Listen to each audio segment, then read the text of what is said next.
Welcome to Fox News Sunday. Thank you. Appreciate it. This week, it will be 1 year since Barack Obama was elected president. In that time, what has he done for and to the country? I think it's all to. I don't think there's any for. Chris, I'm really, really worried. We've never seen this kind of radical leadership at such a high level of power in the country. I believe that the economy is under siege, is being destroyed. Anybody with any economic literacy would not do one thing this administration's done to try to revitalize the private sector. They're destroying it. And I have to think that it may be on purpose, because this is just outrageous what is happening, a denial of liberty, an attack on freedom. I mean, just a couple days ago, they talked about these 650,000 jobs that they've created or saved. There's no such thing as a saved job. Besides that, they've destroyed jobs. They've lost 3.3 million jobs in this country since Obama's stimulus plan, and it's going to get worse. But wait a minute. How about save the country from a financial abyss? 3.5% growth in the third quarter in GDP. There wasn't any growth in the private sector. That 3.5% came from two things: government spending on cash for clunkers. They just moved fourth quarter auto sales into the third quarter, and the first-time homebuyer thing. GDP equals CIG. That is consumers, investment of business, and government. And it's all G. It's all government. There is no private sector growth. There were no new jobs being created. We're losing them. How about kept the country safe for 9 months? I don't know how safe we are. Iran is nuking up everything that we've asked them to do. They are forgetting. They're not going to move their plutonium, their enriched plutonium, uranium out of the country like they said so. We can't make up our minds what we're going to do in Afghanistan. We're dithering there. I don't think we're any better off in any way it can be measured. You have now taken to calling Mr. Obama the man-child president. Right. What does that mean? Just he's immature. He's a child. I think he's got a 5-minute career. He was in the Senate for 150 days. He was a community organizer in Chicago for however number of years. He really has no experience running anything. He's very young. I think he's got an out-of-this-world ego. I think he's very narcissistic, and he's able to focus all attention on him all the time. That description is simply a way to cut through the noise and say he's immature, inexperienced, in over his head. Let's talk about a couple of the big issues the president is dealing with now. First of all, Afghanistan. You suggest that he is taking all of this time to decide what to do in Afghanistan to keep his left-wing base on board for health care reform. Well, it's partly that, but I also don't think he cares much about it. I think once... Oh, come on. No, see, this is... I know this is going to sound controversial, but I don't think he cares that.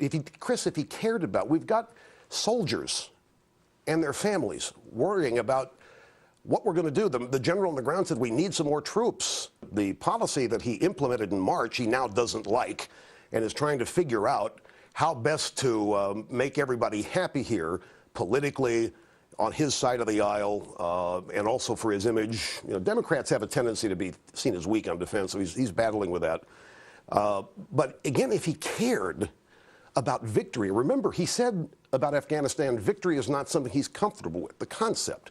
It reminds him of the Japanese surrendering on the USS Missouri. It made him very uncomfortable. He wants to manage this rather than achieve victory. I mean, he says these things. I don't know if people actually listen and have them register what he does. But you say you don't know that he really cares. Do you at least give him credit for going to Dover, Delaware to honor the remains of soldiers, dead soldiers who came back from Afghanistan? Now, see, the politically correct thing to say here would be, oh, yes, I am very impressed that President Obama decided to go show his concern for the remains, troops who've given their lives for freedom in this country. It was a photo op. It was a photo op precisely because he's having big-time trouble on this whole Afghanistan dithering situation. He found one family that would allow photos to be taken. None of the others did. And, of course, when you have a sycophantic media following you around, able to promote and amplify whatever you want, then he can create the impression that he has all this great concern. But you know, Bush did this. Just no cameras. I don't know that he ever went to Dover, Delaware. Well, he went to see the families. Yes, he certainly went to see the families. But he didn't make photo ops out of it. But the argument would be that it was political of Bush not to be seen with the coffins because he was trying to hide the cost of war from the American people. Well, I have the benefit of knowing George Bush a little bit, and I've seen him cry talking about missions that he's ordered.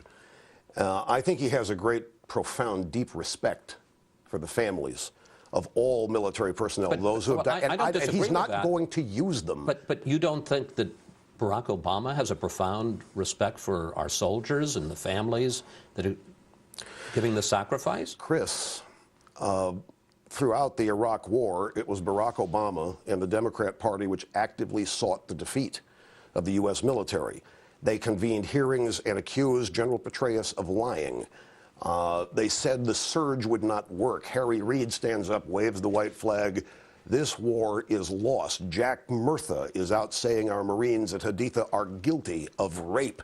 John Kerry is accusing our Marines of committing terrorism acts by going into the homes of Iraqis at midnight in the dark, terrorizing, looking for al-Qaeda or whoever was there. Yeah, I mean, look, I hate to be honest with you here, but I do question their commitment to national security. I question their commitment to the U.S. military. They'll put their political survival and their political power being gained over anything else. They'll use anybody and throw anybody away in order to achieve it. You also say that the president should give the generals, the commanders on the ground, as many troops as they need to win. But a staunch conservative like George Will says, look, this Afghanistan has been a dysfunctional country, it's a corrupt country, and that we can beat the Taliban and beat the al-Qaeda without this huge commitment of new troops. Well, I don't know that. I don't have the benefit of knowledge that George Will has. So I trust the experts, and to me, they're the people in the U.S. military. But these are you know, the surge in Iraq. Same thing we went through. It worked. The Democrats were the ones opposed to it. They said it would fail. It wouldn't work. And by all measure, it did. Now the basic same theories are being suggested for Afghanistan. And, oh, no. The thing that bothers me about this is we're there. You know, whether we should have gone or what we've done heretofore is now irrelevant. There's only one thing to do, win. You know, what about Afghanistan? Easy. We win, they lose. Let's turn to health care reform. Yep. You have made no secret of the fact you oppose the public option, government-run health insurance to compete with private insurers. With tens of millions of Americans still uninsured, do you think that the government has any moral obligation to find some way to cover them? There is a way to insure the uninsured without doing any of what we're doing. If that were the objective, then I'd be full for it. This is not about insuring the uninsured. This is not about health care. This is about stealing 1/6 of the U.S. private sector and putting it under the control of federal government. And when they get this health care bill, if they do, that's the easiest, fastest way for them to be able to regulate every aspect of human behavior, because it'll all have some related cost to health care: what you drive, what you eat, where you live, what you do. And there'll be penalties for violating regulation. It's going to be the biggest snatch of freedom and liberty that has yet occurred in this country. And in 30 seconds, how do you insure the uninsured without this big overhaul? Well, I've run the numbers, and the real number of uninsured that want insurance is 12 million. Take some of the unspent stimulus. We have 85% of the stimulus unspent. Take some of it. For 35 to 40 billion a year, you could insure those people. Not 2 trillion, not 1.4 trillion. If that's the objective, do it now.